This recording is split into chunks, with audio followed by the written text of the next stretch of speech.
안녕하세요. 저는 이제 30대 후반이 된 여성이랍니다. 저와 잠시 인연이 닿았던 어떤 사람들에 대해 오늘 이야기를 해드리려고 해요. 남편과 저는 만남이 많은 배드민턴 동호회에서 만나게 되었어요. 남편이 먼저 적극적으로 접근해왔죠.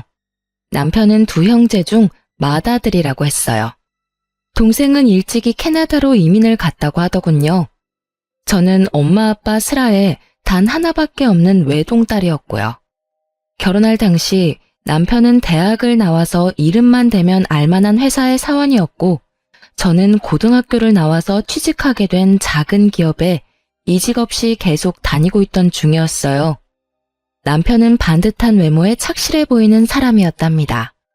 우리는 빨리 연인 사이로 발전했고 서로에 대해서 이런저런 이야기를 터놓는 사이가 되었죠. 남편의 아버지는 튼실한 사업체를 운영하시는 분이었고 그리고 집도 강남에 있는 넓은 아파트에서 살고 있다고 했어요. 사실 남편의 이런 집안 사정에 대해 들었을 때 저는 어쩔 수 없이 약간 주눅이 들었어요. 왜냐하면 저는 고졸 직장인에 저희 아버지는 택시기사로 평생을 보내오신 분이었기 때문이었죠.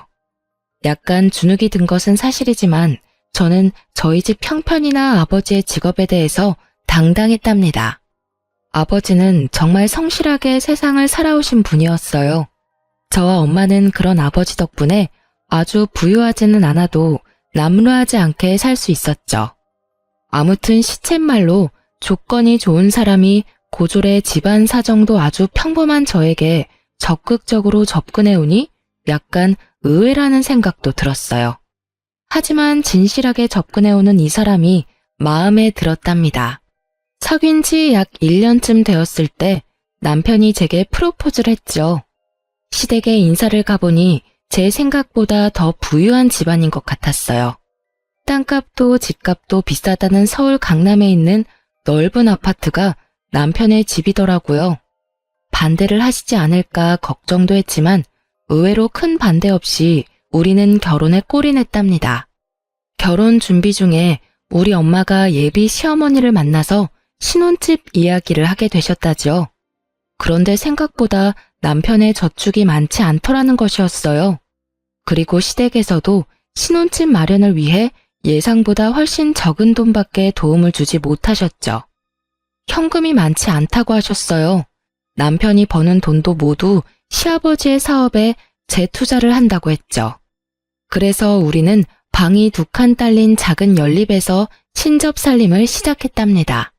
참, 저희 친정 이야기를 좀 해드리고 넘어가야겠어요. 사실 우리가 결혼하기 얼마 전에 시골에 계시던 할아버지가 그만 뇌졸중으로 돌아가시고 말았었죠. 그런데 장례식까지 모두 치른 후 정말 깜짝 놀랄 만한 일이 벌어졌어요. 안녕하십니까. 최재영 씨의 유언을 집행하기 위해 찾아왔습니다. 변호사 서문수라고 합니다. 할아버지의 유언을 집행한다니 처음에 우리 식구 모두가 무슨 뜻인지 못 알아들었죠. 최재영 씨가 아드님 최일선 씨 앞으로 고향에 있는 땅과 서울, 경기권의 땅, 그리고 상가 건물 2채를 상속하셨습니다. 변호사라는 사람이 말하는 할아버지와 아버지의 함자는 분명히 맞는데 내용이 영 이해가 가지 않는 것이었어요. 할아버지는 농사를 평생의 천직으로 알고 사셨던 분이었거든요. 이런 정도의 재산을 모으실 만한 처지가 아니셨어요. 변호사에게 물어보니 오랜 기간 동안 꾸준히 투자를 해오셨던 것 같다고 하더군요. 아무튼 그렇게 해서 아빠는 생전 처음으로 남들이 부유하다고 할 만한 사람이 되셨죠.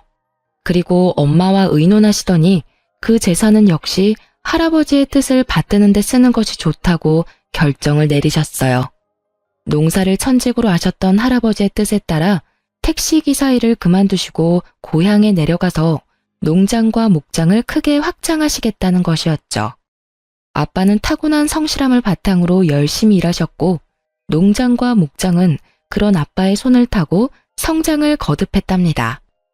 아빠의 고향과 인근 도시들에서는 아빠가 경영하시는 목장에서 생산되는 한우가 인기를 끌고 있었어요. 깨끗한 것만을 먹여서 잘 키운 한우, 맛이 좋을 수밖에 없었죠. 이제 곧 서울에 판로를 개척해야겠다는 생각도 가지고 계셨답니다.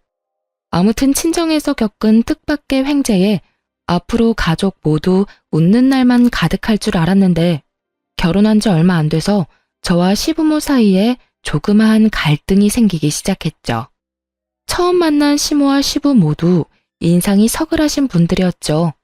그래서 솔직히 결혼 전엔 이분들과의 고부 갈등은 없을 줄 알았습니다. 예, 집에 김치가 떨어졌구나. 집에 와서 김치 좀 담가 놓고 가거라. 그리고 네 아버지가 해물 넣고 부친 부추전을 아주 좋아하신다. 온 김에 그것도 좀 해놓고. 결혼하고 나서도 직장 생활을 접지 않고 있던 저였어요. 반드시 제 손을 빌리지 않아도 될 일을 가지고 시어머니가 저를 불러대기 시작한 거였죠. 나는 원래 손이 약해서 물일을 잘 못한다. 데리고 있던 아줌마가 있었는데 이제 그 아줌마도 늙었는지 영 옛날만 못해서 내보냈어. 아직 새 사람을 못 찾았다. 그동안은 네가 수고를 좀 해야겠구나. 제 직장과 시집은 그리 가까운 거리는 아니었답니다. 하지만 시어머니가 결혼 후 처음으로 제게 시키는 일이었어요.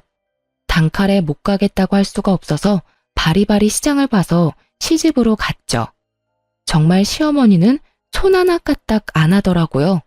저 역시 엄마 슬하를 벗어난 지 얼마 되지 않은 사람이라 이런 일이 익숙하지 않은 때였어요. 시어머니에게 묻고 물어서 간신히 김치를 담그고 부추전을 부쳐놓고 집에 돌아왔답니다.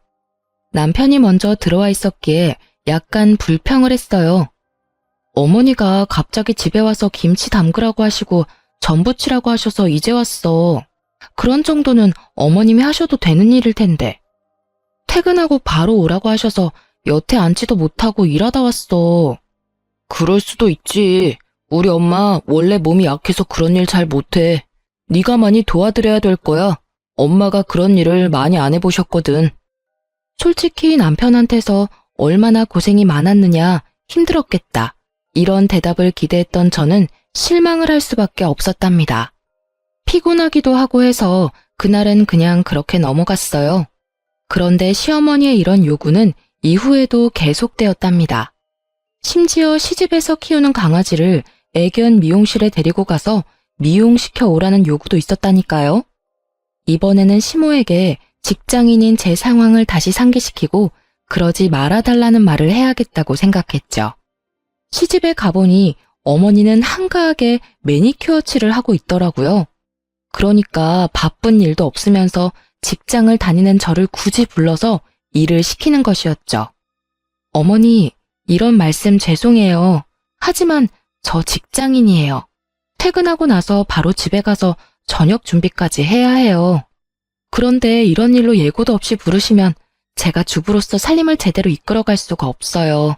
어머니, 죄송하지만 사소한 일은 어머님께서 직접 하시고 좀 힘들다 싶은 일은 미리 좀 말씀해 주세요.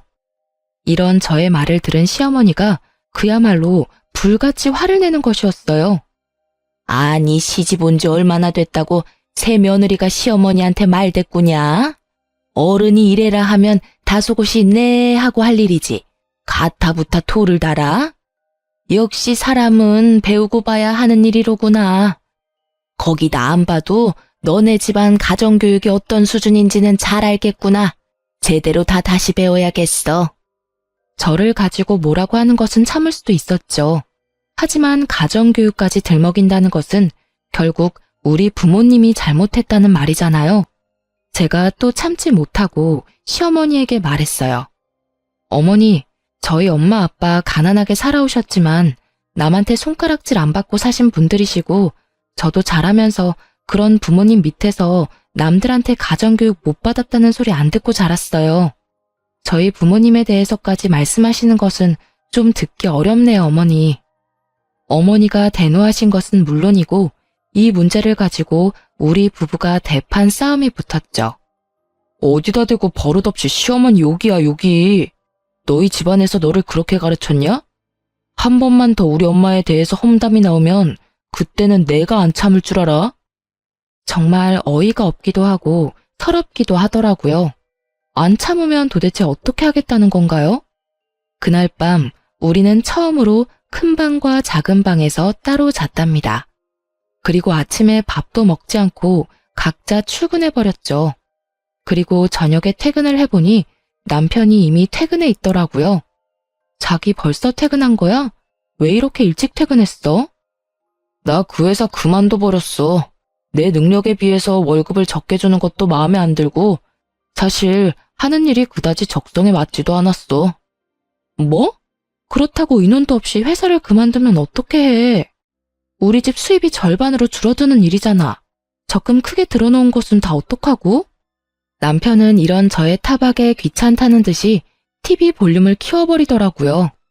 사실 남편의 이런 말을 들었을 때는 좀 힘이 들어서 조퇴 정도 한 것이려니 생각을 했었죠. 그런데 다음날 아침이 되어 남편을 깨우니 짜증을 내는 것이었어요. 자기는 자는데 깨우는 것을 제일 싫어한다나요? 그러고는 정말로 출근을 안 하더라고요. 정말 황당하기 이를 데 없었죠. 결혼하고 나서 아직 첫 월급도 가져다 주기 전이었어요. 며칠을 그런 식으로 빈둥거리기에 제가 일을 찾아야 하지 않겠느냐고 잔소리를 시작했죠. 일을 찾기는 할 텐데 모바일 게임 쪽으로 좀 생각해 보려고. 그러다 보니 최신형 컴퓨터가 필요한데 말이야. 장인어른한테 컴퓨터 최신형으로 하나 사달라고 부탁 좀 드려봐. 저는 이 말을 듣고 정말 의아했어요.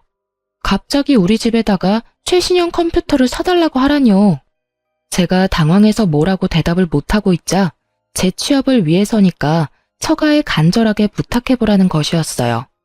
입이 떨어지지 않았지만 결국 친정에 전화를 걸어 상황을 설명하기 시작했어요.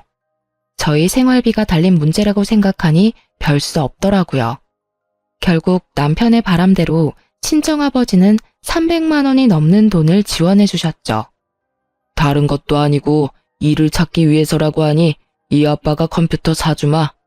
요즘은 그 뭐냐 집에서 하는 재택근무도 많다고 하니 너무 잔소리하지 말고. 이렇게 해서 최고 사양을 갖춘 컴퓨터가 우리 집에 오게 되었답니다. 뭐야? 일을 찾는다면서 게임만 하고 있잖아. 이게 벌써 며칠째야. 잠도 거의 안 자고 게임만 하는 게 일을 찾는 거야? 아이씨, 말 시키는 바람에 캐릭터가 죽었잖아. 나 컴퓨터 할 때 말 시키지 말라고. 알았어? 이후로 남편의 행동은 그야말로 반백수도 아니고 백수 그 자체였어요. 거의 밤을 새고 게임에 열중하고 아침에는 일어나지도 못했죠. 제가 조금 일찍 퇴근을 하는 날이면 그 시간까지 자고 있기도 했어요. 밤과 낮이 완전히 바뀐 생활을 하고 있었고 먹는 것도 컴퓨터 책상까지 갖다 바쳐야 먹더군요. 남편은 이런 식으로 한 계절을 다 보내고 있었어요. 늦가을, 이제 조금 있으면 또 한 해가 가겠죠. 이제는 아이 가질 생각도 해야 할 텐데 남편은 마치 오늘만 살고 내일은 안 살 사람처럼 행동하더군요. 그러던 중 시집에서 또 전화가 걸려왔죠. 가뜩이나 남편 때문에 짜증이 나 있던 저는 정말 전화를 받기가 싫더라고요. 보나마나 또 뭔가 자신이 직접 할 수 있는 일을 저에게 시키려는 시어머니의 전화가 거의 틀림없었으니까요. 그치만 어른이 부르시니 시댁으로 가보았죠. 예, 이번에는 김장을 좀 많이 담가야겠다. 네 시아버지 사업 때문에 손님도 많이 오실 테고 지난 해에는 내가 친척집에서 많이 얻어다 먹어서 이번에는 좀 갚아줘야 한다. 100포기만 담가라. 어머니, 설마 김장 100포기를 저 혼자 하라는 말씀은 아니시죠? 친척분들 중에서 도와주실 분이라도 오시나요? 김장 100포기가 뭐 그리 대단한 일이라고 도와줄 사람까지 찾고 그러니? 옛날에는 200포기, 300포기도 담고 그랬다. 어른 말에 또 토달지 말고 재료 주문은 내가 다 해두었으니 오는 대로 100포기 담가 놓고 가거라. 저는 제가 집에서 살림만 하는 입장도 아니고 설사 살림만 하는 사람이라도 혼자 김장 100포기를 한다는 것은 불가능하다고 시어머니에게 분명히 말했어요. 어머니, 급하게 인력회사에 전화해서 도와주실 분이라도 구할게요. 그것도 한 분만 불러서는 안 될 것 같아요. 적어도 세 사람은 있어야 될 것 같아요. 옛날 200포기, 300포기는 마을에서 돌아가면서 품앗이를 한 거잖아요. 지금은 그럴 일도 없고요. 제가 사람 부를게요, 어머니. 시어머니가 또 그 기분 나쁜 가정교육 타령까지 포함해서 저에게 쓴소리를 했죠. 저는 결국 제 뜻대로 인터넷에서 근처 인력회사를 검색해서 급히 도와줄 사람을 2사람 불렀답니다. 3사람이 했는데도 김장 100포기는 장난이 아니었어요. 김장을 다해 김치통에 담을 때까지도 시어머니는 소파에 앉아서 말로만 김장을 담그더라고요. 이래라 저래라 하면서 결코 움직이지는 않는 거였죠. 김장 100포기를 다 하고 일어서려니 아이고 소리가 저절로 나오더군요. 이걸 혼자 하라고요? 3박 4일 동안 해도 모자랄 일이었어요. 저는 어느새 새하얀 웨딩드레스를 입고 행복한 첫 발을 디디던 새 신부였던 저와 지금의 저를 비교하고 있었어요. 남편, 시어머니 모두에 대해서도 정말 그때는 상상할 수 없었던 일들이 벌어지고 있는 것이었죠. 팔, 다리, 어깨, 허리 안 아픈 곳 없는 상태에서 전철을 타고 집으로 가는 길. 어쩌다 주머니에 손을 넣어보니 인력회사의 용역비를 카드로 긁고 받은 꾸깃한 영수증이 손끝에 잡히더라고요. 그냥 종이 한 장일 뿐인데 그걸 보니 마치 제 결혼 생활이 이렇게 꼬깃꼬깃해지는 것 같다는 생각이 들더군요. 사람들이 보지 않도록 창 쪽으로 얼굴을 바싹 기댔어요. 눈물이 몇 방울 흘러 바닥으로 떨어졌죠. 시간은 오밤중, 전철 안에 사람도 거의 없었어요. 안고 싶었지만 눈물이 남들에게 보일까 봐서 굳이 서서 울었답니다. 그리고 집에 돌아와 보니 한참 남편이 활동할 밤 시간이었어요. 컴퓨터 게임을 하는 시끄러운 소리가 온 집안에 진동을 하고 있더군요. 저는 들어서자마자 손에 잡히는 대로 베개를 집어서 남편에게 던져버렸어요. 아씨, 이게 무슨 짓이야? 어디서 늦게 들어와선 행패야 행패가. 나 컴퓨터 할 때 방해하지 말랬잖아. 저는 남편의 등을 아주 펑펑 두드려 패주었어요. 그리고 울면서 말했죠. 이러려고 나하고 결혼했니? 이렇게 백수로 게임이나 하고 놀고 싶어서 나더러 너 먹여 살리라는 얘기였어? 그리고 너네 집 식모살이 하라는 얘기였냐고. 미쳤어? 갑자기 또 왜 이래? 먹여 살렸으면 1년을 먹여 살렸어, 2년을 먹여 살렸어. 고작 몇 개월 일 개발하겠다는 사람한테 이게 무슨 짓이야? 개발 같은 소리 하지 말라고 하고는 다른 방으로 들어가서 문을 쾅 닫아버렸어요. 그리고 지하철을 타고 오면서 조금씩만 울었던 울음을 다 울었죠. 엄마 아빠가 너무나 보고 싶고 저를 눈에 넣어도 안 아플 듯 귀여워해 주시던 할아버지도 너무 보고 싶었어요. 이렇게 제 결혼 생활이 엉망진창으로 꼬여가던 중에 그래도 제게 기쁜 일이 하나 생겼답니다. 그것은 아빠가 서울에 오실 일이 많아졌다는 것이었어요. 아빠가 한우에 서울 판로를 찾고 계셨는데 아주 유능한 유통업자 한 분을 알게 되셨다는 것이었죠. 일을 시작한 지도 오래된 사람이었는데 그동안 공급을 받던 공급자와 최근에 공급 계약이 끝난 상태였대요. 이 유통업자가 고향에 직접 내려와서 생산 과정을 모두 까다롭게 체크하고 맛도 보고 가더니 아빠와 공급 계약을 맺고 싶어 한다는 것이었어요. 아빠도 물론 이 사람이 얼마나 많은 판로를 가지고 있는 사람인지 꼼꼼히 알아보셨죠. 믿어도 좋을 사람이라는 판단이 서셨던가 봐요. 그래서 이 김 사장이라는 유통업자와 아빠가 계약을 맺었고 이제 우리 한우가 본격적으로 서울로 진출을 하게 된 것이었죠. 따라서 아빠의 서울 일이 많아졌고 저는 아빠를 좀 더 자주 뵐 수 있었죠. 이 녀석아, 왜 이렇게 여유였어? 회사 다니랴 살림하랴 바빠서 그런 거냐? 그리 힘들면 회사를 그만두는 것도 생각해 보려무나. 마르긴요. 요 며칠 속이 좀 안 좋아서 밥을 좀 적게 먹었더니 그렇게 보이나 봐요. 회사를 그만두긴요. 언제부터 다닌 회사인데요. 굳이 저를 보겠다고 같이 올라오신 엄마가 말씀하시더군요. 자식에 대한 부모의 마음이라는 것이 얼마나 깊고 예민한지 그 말 한마디에 눈물을 훔치고 말았습니다. 너 김서방하고 사이에 무슨 일이 있지? 아니면 아이가 들어섰던가? 내 보기엔 아이가 들어선 건 아닌 것 같고 무슨 일인지 어서 이야기해봐라. 저는 엄마의 말에도 역시 아니라고 고개를 저었지만 그러는 사이에 제 눈에 어느새 눈물이 한두 방울 고여 있었나 봐요. 그걸 엄마가 또 놓치지 않고 보신 것이었어요. 엄마가 저를 계속 다그치셨죠. 결국 눈물이 터져버렸고 그간 있었던 일들을 모두 이야기할 수밖에 없었답니다. 엄마, 아빠, 나 어떡하면 좋아요? 김서방이 일할 생각을 전혀 안 해요. 게임 개발한다고 컴퓨터 사주신 걸로 그냥 게임에만 빠져 있어요. 그리고 시어머니도 애초에 생각했던 그런 분이 아니에요. 제 얘기를 다 들으신 엄마는 계속 울먹이는 저를 다독이셨어요. 아마도 김서방이 회사를 그만둔 지 얼마 안 돼서 허해서 그럴 수도 있다는 말씀이셨죠. 아빠 역시 그런 말씀을 하시더군요. 그렇다면 얼마나 좋겠어요. 하지만 저는 이미 남편과 시댁에 대해서 거의 반 이상 포기하고 있는 상태였답니다. 사람이 촉이라는 게 있잖아요. 잠시 저러다 말 것인지 원래 그런 사람인지 말이에요. 그런데 지금 제 눈에 남편과 시어머니는 원래 그런 사람이었어요. 아빠가 저를 다독이시면서 김서방을 만나서 잘 말해볼 것이니 마음 가라앉히라고도 하셨죠. 저는 그러지 마시라고 했어요.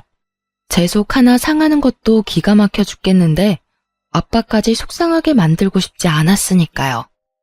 그렇게 아빠가 사주시는 맛있는 밥도 제대로 먹지 못한 채 엄마 아빠는 다시 고향으로 내려가셨고 저는 또 그 절망적인 우리 집으로 돌아왔죠. 남편의 컴퓨터 책상 주변에는 먹다 남은 음식들과 먹고 나서 싱크대에 갖다 놓지 않은 지저분한 그릇들이 잔뜩 쌓여 있더군요. 이젠 뭐 별로 놀랍지도 않았어요.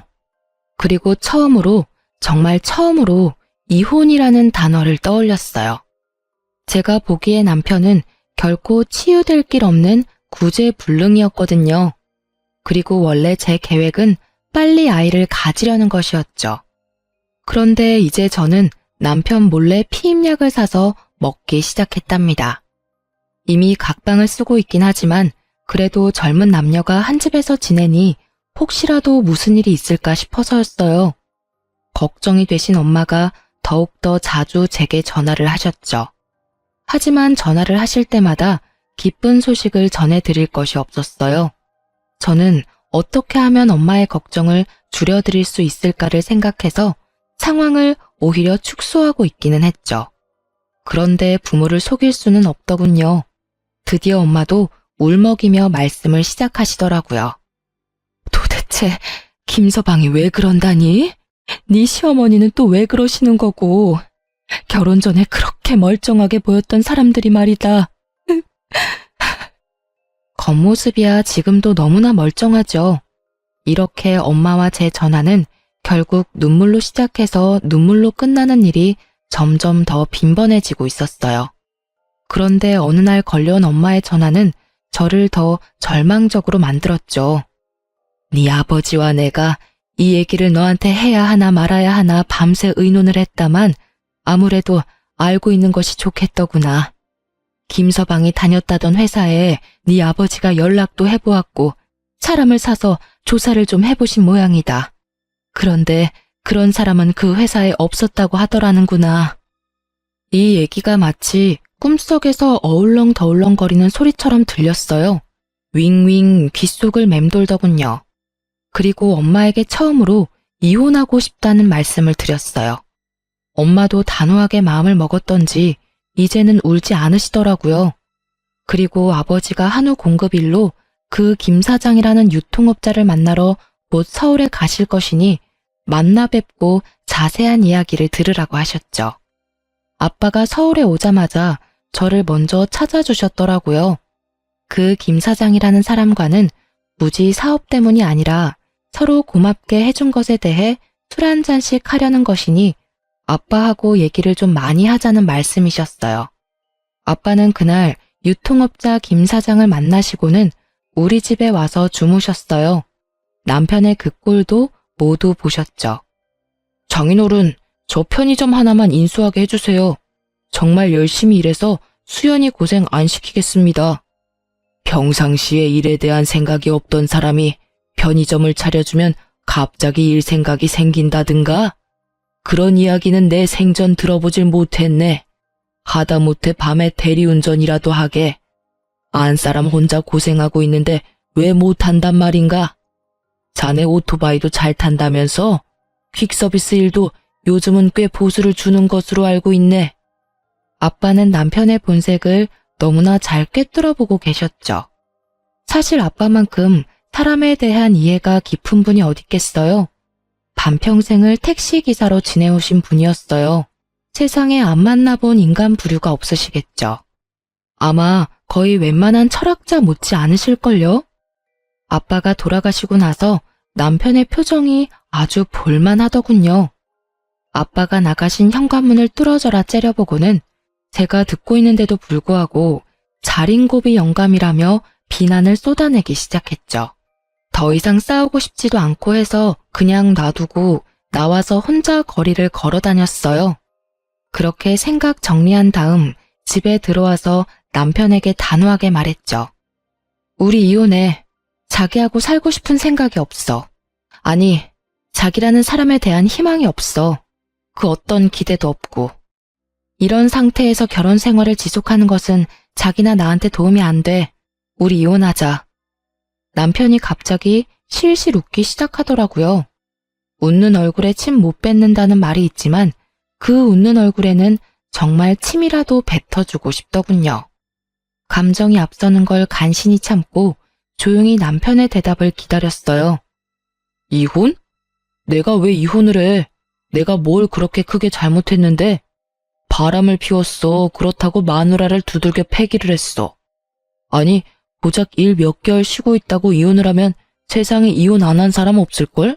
나 절대 이혼 못해. 그런 와중에 시어머니가 저를 또 호출하더군요. 전화를 받아보니 이번에는 집에 손님들이 오시기로 했다며 저더러 손님 대접을 요구하기 시작했어요. 정말 가고 싶지 않았지만 강요하다시피 오라고 하는 데에는 어쩔 수가 없더군요. 남편 꼴이 보기 싫어서 아주 일찍 집에서 나왔죠. 시집의 약속 시간보다 거의 1시간이나 빨리 도착하게 되었어요. 예, 너 이 시간에 웬일이니? 너 1시간이나 더 있어야 오기로 했었잖아. 아유, 우리 나중에 얘기해요. 우리 며느리가 너무 일찍 와서 말이에요. 이걸 어쩌나? 시어머니가 마침 어떤 손님과 얘기를 나누고 있었어요. 그런데 시어머니가 눈에 띄게 그 손님을 자꾸 밖으로 밀어내려고 하는 거였어요. 아유, 왜 이렇게 사람을 밀어요? 하던 얘긴 마저 해야지. 재계약 문제 어떻게 할 건지 아직 말 안 끝냈잖아. 집 재계약할 거예요? 아니면 나갈 거예요? 이분이 이게 다 무슨 말씀일까? 재계약이라뇨? 무슨 말씀을? 집? 재계약? 그러니까 뭔가요? 이 집이 재계약의 대상이 되는 그런 집이란 말인가요? 직감적으로 저는 이 집 역시 시집의 자가가 아니라는 것을 알아챘답니다. 집주인으로 보이는 사람이 떠밀려서 문 밖으로 내쫓기다시피 나가기에 제가 얼른 그 사람을 따라 나갔어요. 시어머니가 뒤에서 발을 동동 구르고 있더라고요. 그 집주인으로 보이는 사람에게 제가 며느리라서 어차피 재계약을 하시려면 제가 보증금을 도와드려야 한다고 거짓말을 했죠. 거짓말이라는 것을 정말 안 하고 사는 사람이었는데 필요한 순간이 되니까 그것도 술술 나오더라고요. 그 사람의 말인즉 보증금 7천만 원, 월세 300만 원에 새들어 살고 있다는 것이었어요. 사실을 확인하고는 시댁으로 다시 들어갔죠.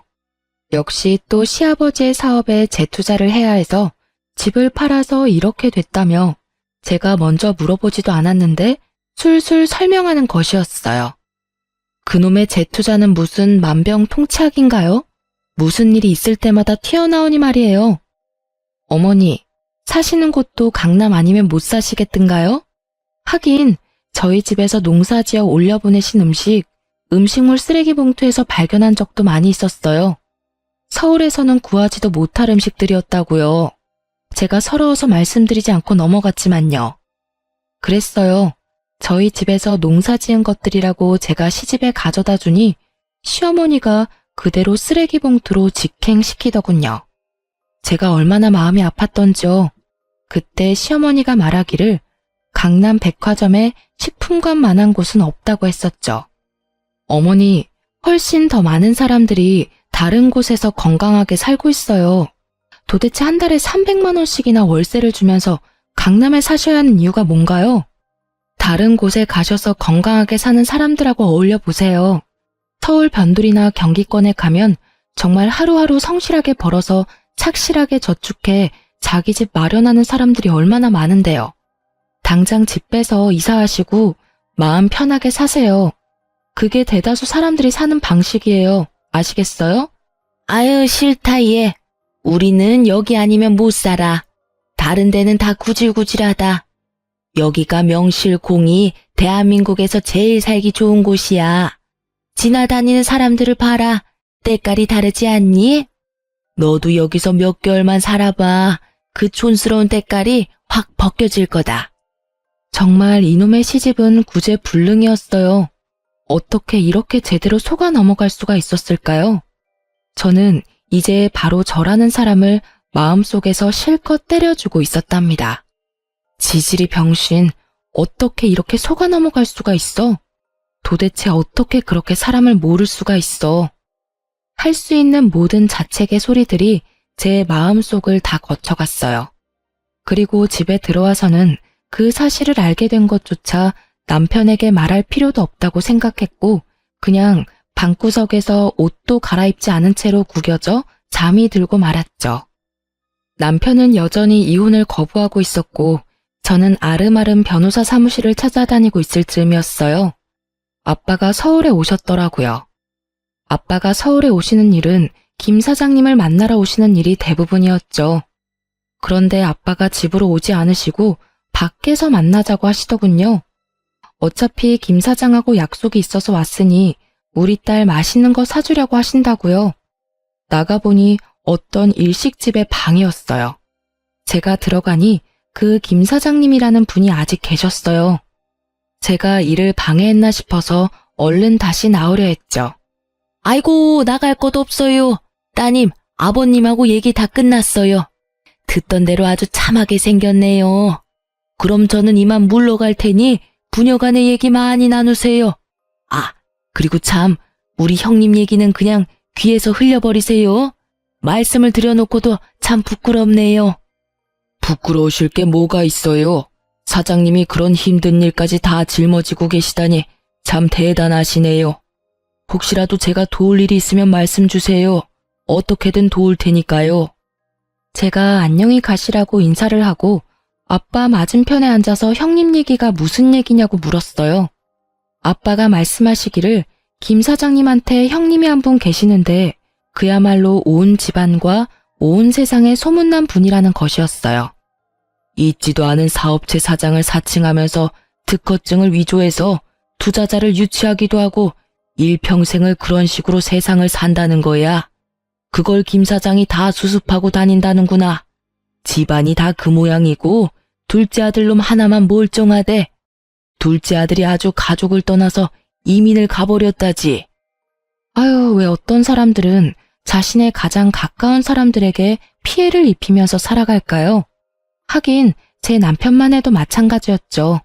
가장 가까운 사이인 저를 가장 힘들게 하는 사람이었으니까요.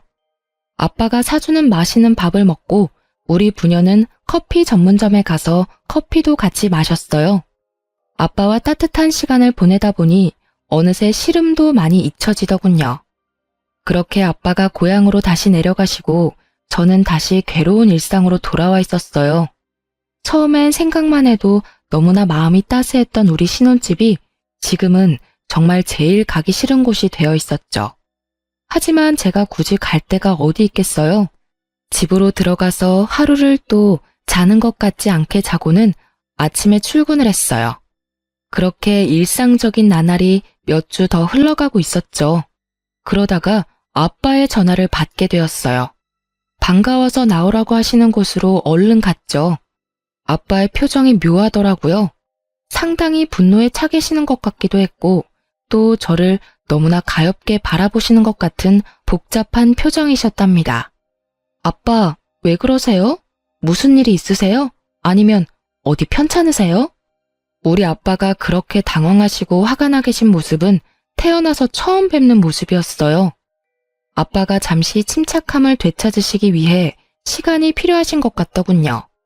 그래서 무슨 일인지는 모르지만 저는 잠시 아무 말 없이 그냥 기다려 드렸어요. 내가 여기 이 레스토랑에 왜 왔는지 아니? 다른 아닌 김 사장하고 약속이 있어서 왔단다. 그런데 김 사장이 아니라 그 형님이 김 사장에게 점심을 사겠다고 했다는 거야. 갑자기 돈이 생겼다면서 이 고급 레스토랑을 택하더라는구나.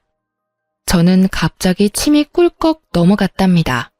다음 말이 기다려질 때 일어나는 현상이겠죠. 그런데 재밌어서가 아니라 뭔가 저와 관련된 일이라는 쎄한 느낌이 들었거든요. 그 김 사장이 그 형님이란 사람에게 사업을 하면서 신세를 지는 사람이 많이 있는데 마침 서울에 와 있는 것 같으니 합석을 하면 될지를 물었다네요. 그러자 형님이 흔쾌히 허락하더라는 것이었죠. 그래서 아빠한테 연락을 했고 아빠가 감사하게 초대에 응하셨다는 것이었어요. 그리고 다음에 일어난 일에 대한 아빠의 자세한 이야기를 듣고는 정말 저는 몸이 휘청하는 것을 느꼈답니다. 김 사장님, 초대해 주셔서 감사합니다. 형님께 폐가 되는 건 아니겠죠? 오면서도 걱정이 됐습니다. 별 말씀을요.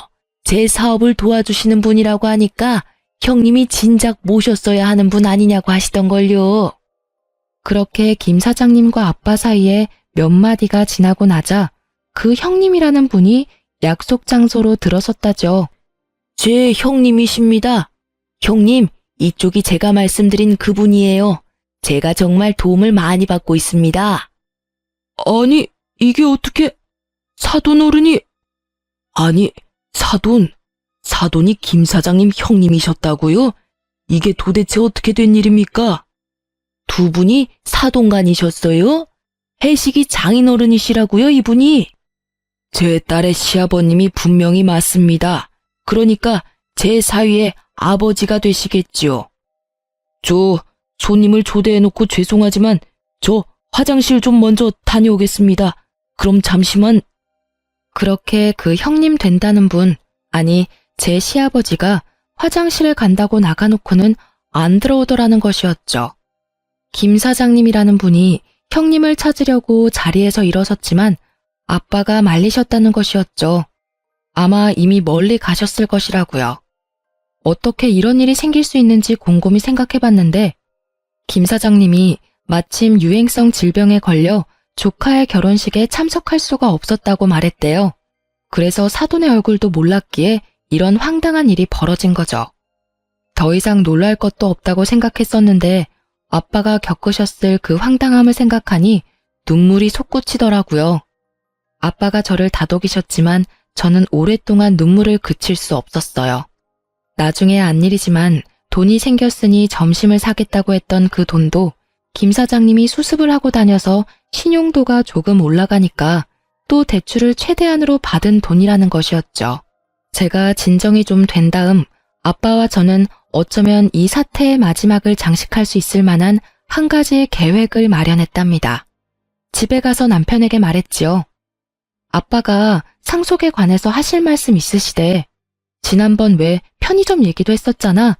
그것하고도 관련이 있는 것 같아. 집에 같이 내려오래. 그러면 그렇지. 딸 자식하고 같이 사는 사람을 이렇게 푸대접 하셔서야 쓰나. 다른 놈들은 훨씬 못한 집으로 장가를 갔어도 다들 사업 하나씩은 처가에서 차려봤더구만. 다음 날 남편과 저는 할아버지가 일구시고 지금 아빠가 관리하고 계시는 고향의 농장으로 내려갔죠. 부모님이 마루에 찻상을 준비해놓고 우리를 기다리고 계셨어요. 장인어른, 안녕하셨습니까? 이제야말로 마음을 바꾸신 거죠? 제가 절대로 수연이 고생 안 시킨다니까요. 지금까지도 실컷 고생시켰네. 더 고생시키면 안 되지. 그리고 이혼은 무슨 이혼인가? 결혼한 지 얼마나 되었다고. 어떤 애비가 딸 자식 호적에 줄 가는 걸 바라겠나?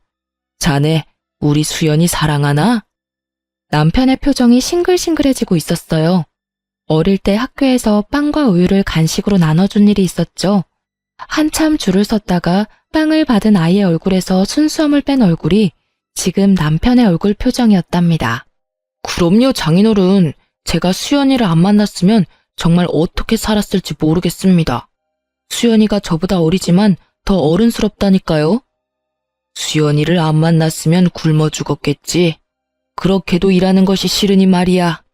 그리고 자네 같은 사람하고 살다 보면 철이 더 일찍 들어버려서 어른스러워지기 마련이라네.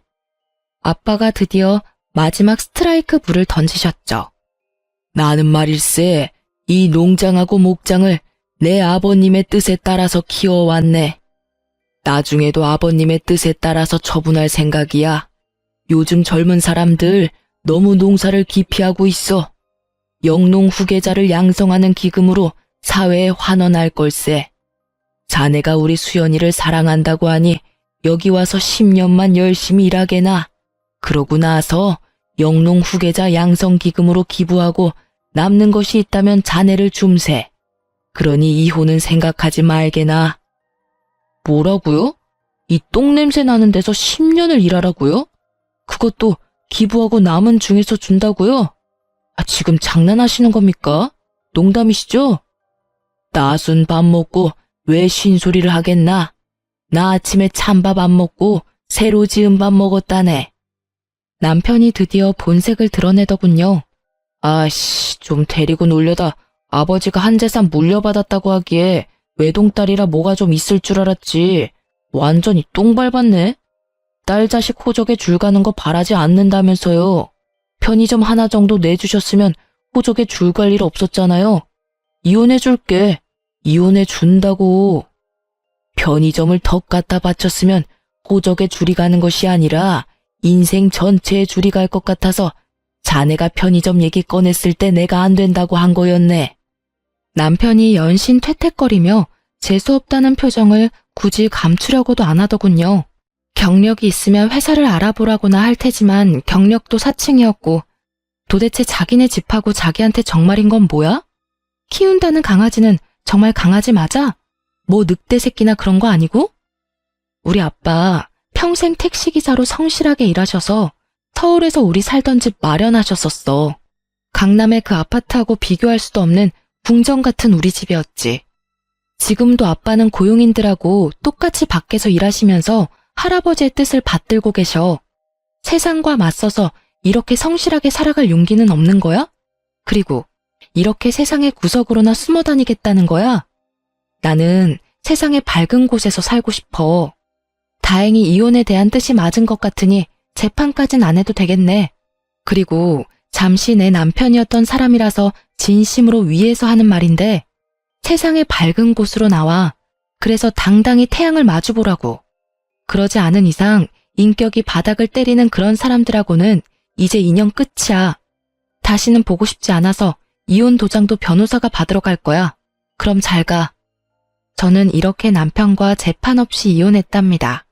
그리고 직장을 그만두고 아빠, 엄마가 계신 이곳에서 열심히 일하며 살고 있어요. 아마도 그 사람들이 더 길게 저를 속였을 수도 있었을 테죠.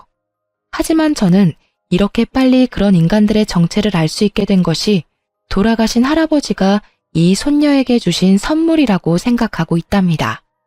고향에 온 지도 어느새 1년이 넘었네요. 아빠가 조심스럽게 제게 말씀을 꺼내셨어요. 아빠와 거래하고 있는 농장 대표가 저를 보시고 며느리감으로 탐을 내신다고요. 하지만 저는 아직 이혼의 상처를 못 씻고 있답니다.